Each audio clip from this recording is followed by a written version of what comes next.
Hey guys, Brockshot here.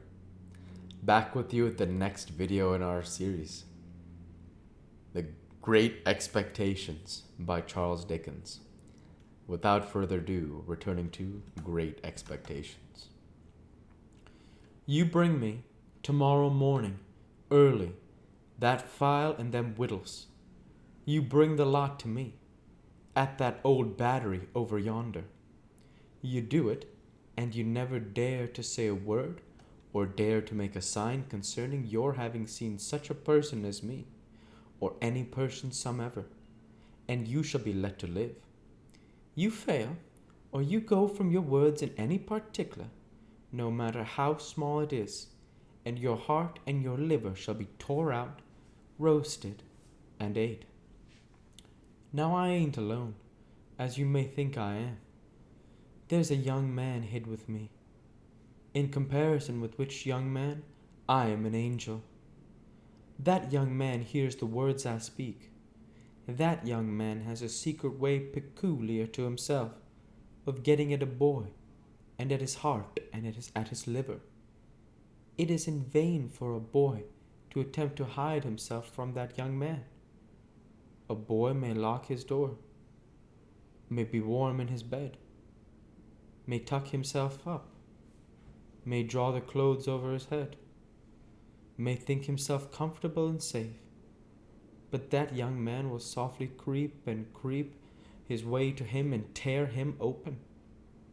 I am a keeping that young man from harming of you at the present moment, with great difficulty. I find it very hard to hold that young man off of your inside. Now what do you say?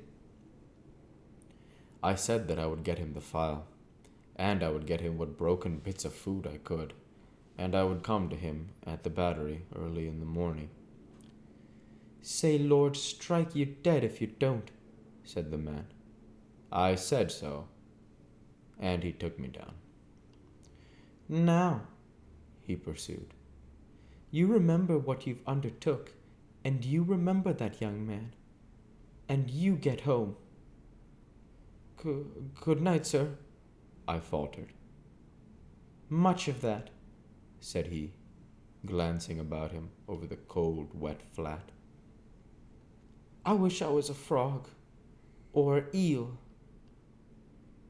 At the same time, he hugged his shuddering body in both arms, clasping himself as if to hold himself together, and limped towards the low church wall.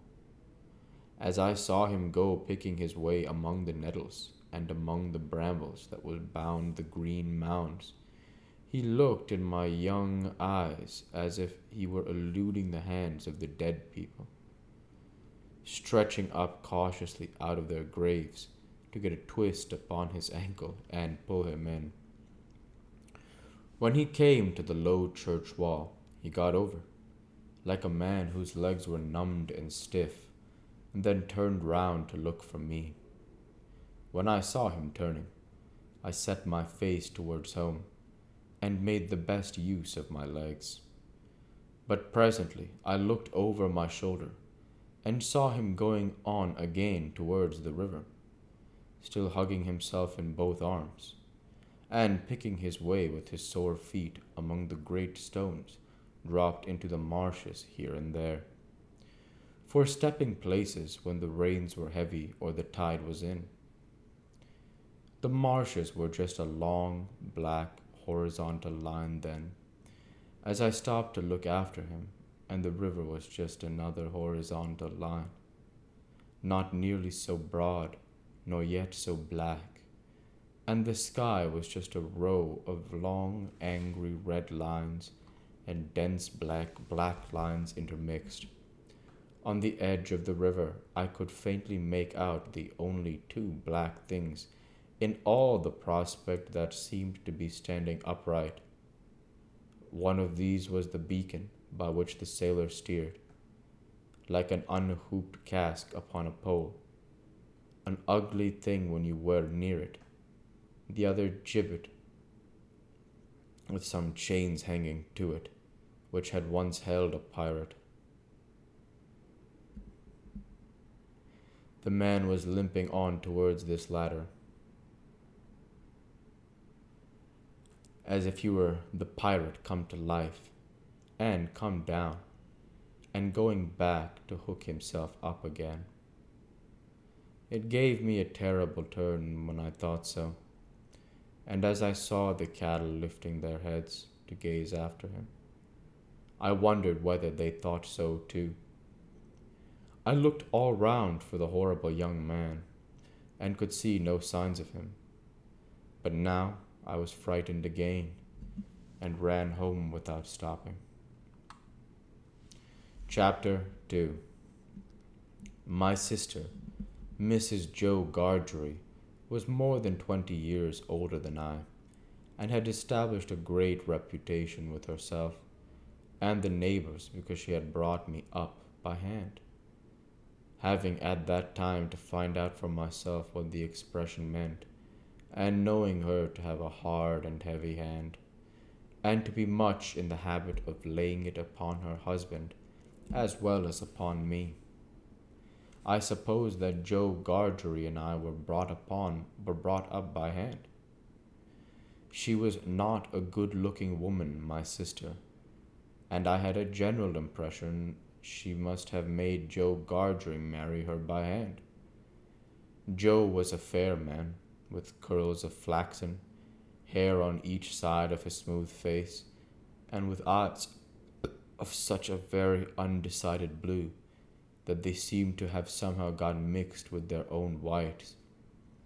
He was a mild, good-natured, sweet-tempered, easy-going, foolish, dear fellow,